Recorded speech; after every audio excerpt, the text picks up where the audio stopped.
Things have not worked out for me the way I thought they would this week, but they're not going to work out for Blake Papini either. Last night, Taylor Swift made her podcast debut, revealing details about her 12th album, The Life of a Showgirl. But she also seemingly shaded Blake Lively. Friendship, which I talked about, track number 6, is obviously, it makes so much sense that is about Blake Lively. Because if it wasn't, why would she have a song with that name, knowing that everyone would speculate that it is about Blake Lively?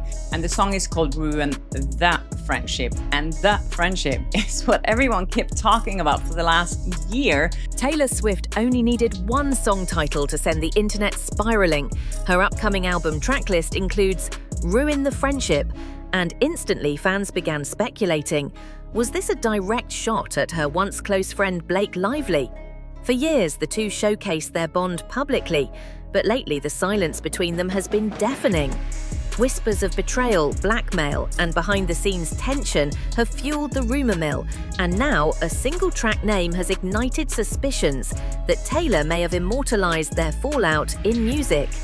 Blake Lively kept talking about the friendship during the entire PR campaign she did for It Ends With Us. She said that Taylor Swift was with her the entire way and blah, blah, blah. And then everyone's been talking about that friendship when it fell apart after Blake Lively tried to blackmail Taylor Swift. But it wasn't just Ruin the Friendship that caught attention.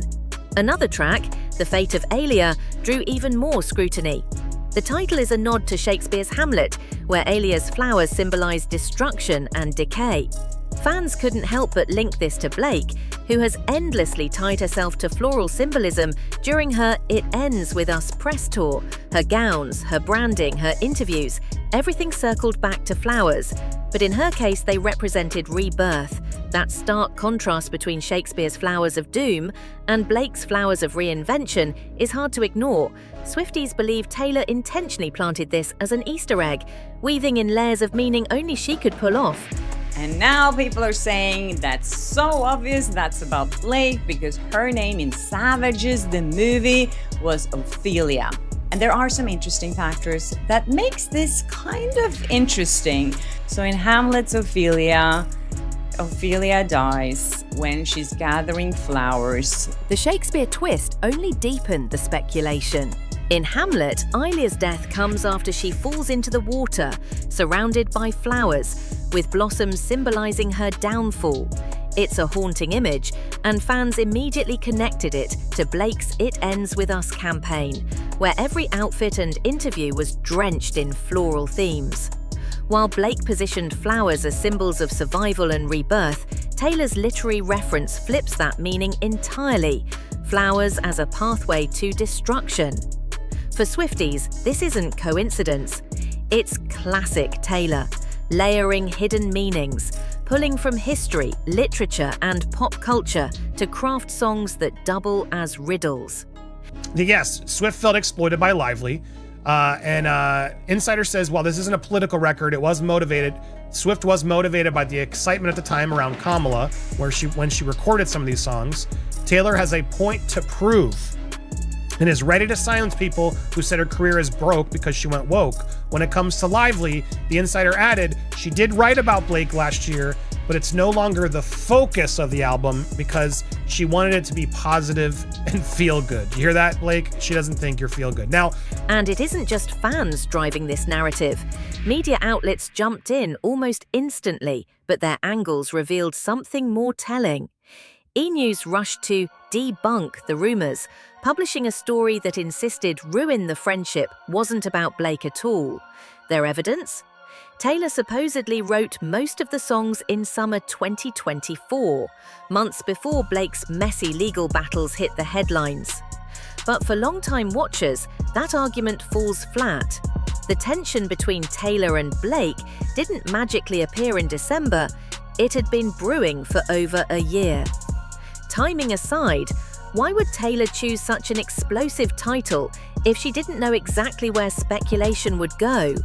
If it isn't about Blake, the damage is already done. And of course, since this happened, Blake Lively's team has been out there trying to stop these rumors. They contacted, of course, their favorite outlets. One of them is E! News, who did a story saying, "Is Taylor Swift's song Ruin the Friendship about Blake Lively?" Debunking the theory. The pushback from the press felt less like neutral reporting and more like a carefully coordinated defense. E! News didn't just publish one piece, it read like a preemptive strike, dismissing fan theories before they could catch fire. The outlet leaned heavily on anonymous sources, who insisted Taylor's song had nothing to do with Blake. To some, it looked like classic damage control. Insiders point to Blake's powerhouse team working the phones, making sure her side of the story gets printed first. The narrative they're pushing is simple. Taylor's track predates the feud and therefore couldn't possibly be a reference to her. Guess if Leslie Sloan was on the phone to E! News, or maybe Nick Shapiro was, saying that, "Do you ever want to interview Blake Lively again? If you do, you better print this story." So they did. So they're saying here, after Taylor Swift revealed that her The Life of a Showgirl track lists include a song called Ruin the Friendship, fans posited it was a slight to Blake Lively. See why that's not likely. But here's the issue. Blake's public battle with Justin Baldoni and Wayfarer Studios didn't begin in a vacuum. Tension had been building privately long before lawsuits hit the tabloids. The idea that Taylor, known for drawing inspiration from every corner of her personal life, would be oblivious to that drama just doesn't add up. And then there's the bigger question. Why release a track with such a provocative name if you don't want speculation? Taylor knows her fan base. She knows how they decode lyrics, analyze symbols, and connect dots. If she didn't want the narrative aimed at Blake, she wouldn't have made the target so clear. One of the biggest cracks in the defense comes down to timing.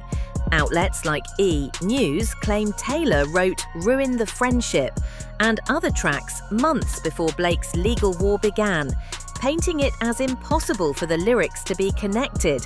But anyone following closely knows the feud didn't suddenly appear in December. It had been brewing quietly long before the headlines. Blake was already moving behind the scenes, lining up witnesses and preparing her case. The suggestion that Taylor, one of Blake's closest confidants, was completely in the dark during that period stretches belief. Then came the guilt trip card, Taylor's role as godmother to Blake and Ryan Reynolds' children. Both E! and TMZ repeatedly reminded readers of that detail as if it guaranteed loyalty. The subtext was clear. Taylor couldn't possibly turn on Blake because she's family. But does being godmother really erase betrayal? For fans, those reminders felt less like proof of friendship and more like a manipulation tactic. Taylor has always been outspoken about supporting women through difficult times, but her silence here speaks volumes.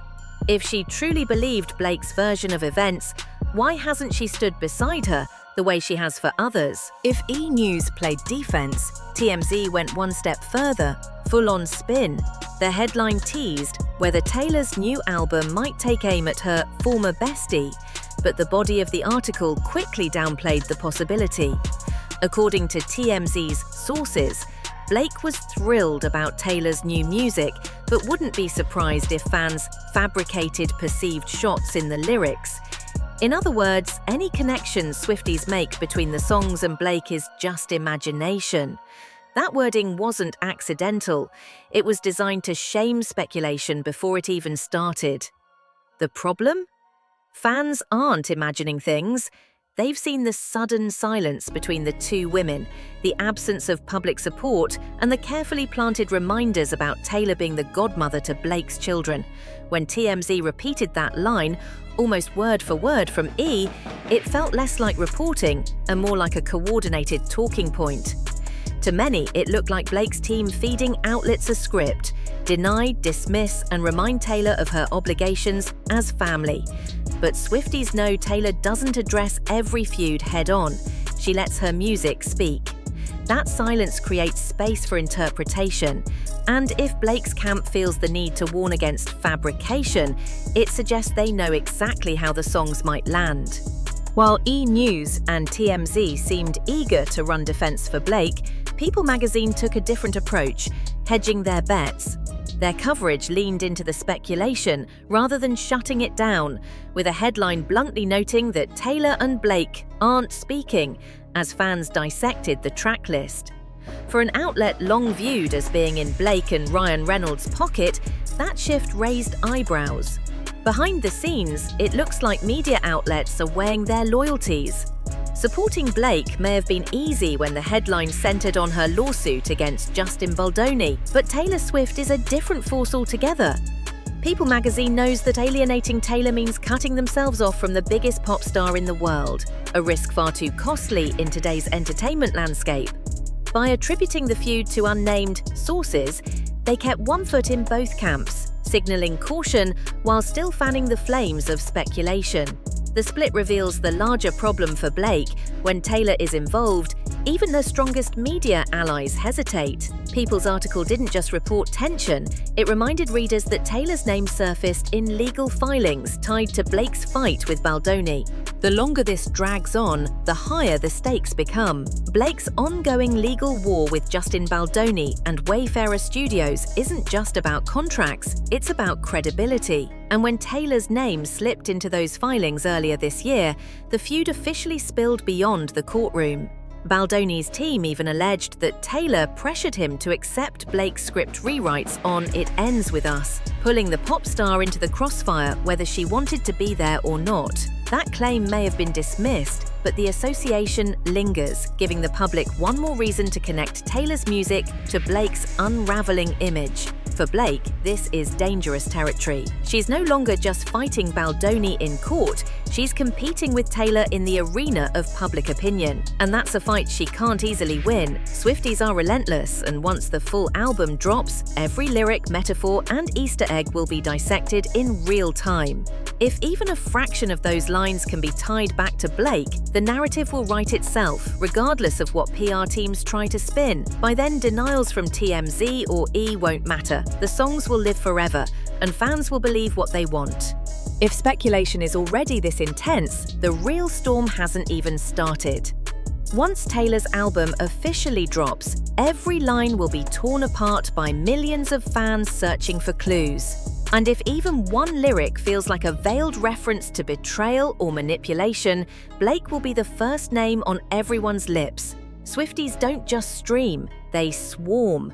They create viral theories, trend hashtags, and dominate timelines until their interpretation becomes the only interpretation. For Blake, this could trigger the largest smear campaign she's ever faced. Only this time, it won't be orchestrated by critics or gossip blogs. It will be powered by one of the most passionate fan bases in the world. That's the nightmare scenario her team is scrambling to prevent. No number of planted articles or soft focus interviews can erase the impact of millions of fans, convinced that Taylor has written her former best friend into music history as the villain.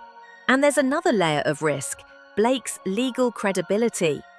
If her public image collapses under the weight of fan speculation, every move she makes in court will be viewed with suspicion.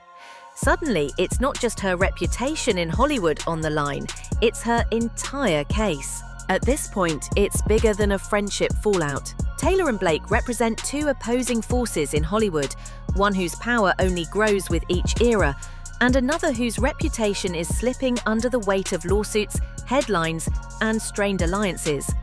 The media knows it, the fans feel it, and every new breadcrumb fuels the divide. Outlets once loyal to Blake are already showing hesitation, while Swifties are preparing to cement their version of the story the moment Taylor's lyrics hit streaming platforms. What happens next could reshape both women's legacies. For Taylor, it's another masterclass in how she controls the narrative without saying a word, letting fans and symbolism do the heavy lifting. For Blake, it's a dangerous reminder that Hollywood is brutal when loyalty cracks and the court of public opinion turns. If the album cements Blake as the inspiration behind Ruin the Friendship, she'll be battling not only in courtrooms but in culture itself, where the verdict is far harder to overturn. So the question lingers, is this the ultimate power play? Taylor quietly writing Blake out of her life one lyric at a time? Or is it all coincidence, with Blake's team fighting ghosts? Either way, once the music drops, there's no going back.